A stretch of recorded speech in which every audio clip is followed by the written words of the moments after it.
ایک تو یہ سنت ہے رمضان شریف کی مبارک مہینے میں دعا کا زیادہ اہتمام رہے.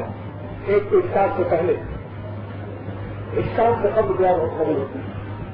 حدیث شریف میں آیا ہے کہ جس قیامت کے دن حکیم رحمت تھانوی رحمۃ اللہ علیہ نے اس حدیث کو لکھا ہے کہ کتاب الصوم بہشتی زیور میں جہاں رمضان کا تذکرہ ہے وہاں حضرت نے اس حدیث کو انتخاب کیا کہ رمضان قیامت کے دن روزے دار لوگ دسترخوان بچھا ہوگا، لوگ حساب دے رہے ہوں گے، پریشان ہوں گے، اور روزے دار لوگ اللہ تعالیٰ کے عرش کے نیچے دسترخوان بچھا ہوا دعوت کے بریانی اڑا رہے ہیں. تو قیامت کے دن جن کا حساب ہو رہا ہوگا وہ پریشان ہو کے پوچھیں گے کہ اللہ کون لوگ ہیں جو عرش کے نیچے دعوتیں اڑا رہے ہیں.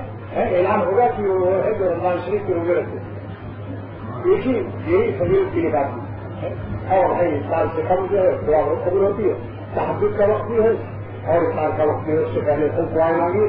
ہم سب کو اللہ تعالیٰ 100% اپنا بنا دیں. دیکھیے میں یہ کرتا ہوں کہ جب تک ایک اخلاق برا ہے، ایک خلق شہادت سے متعلق ہو، بدری گاڑی اور کسی قسم کے گناہ یا اور تکبر سے متعلق ہو یا ادب اور غصے سے متعلق ہو، جب تک ایک بھی ہمارے اندر بد اخلاقی یا بد اعمالی موجود ہوگی اس وقت تک ہم خود بھی چین نہیں پائیں گے.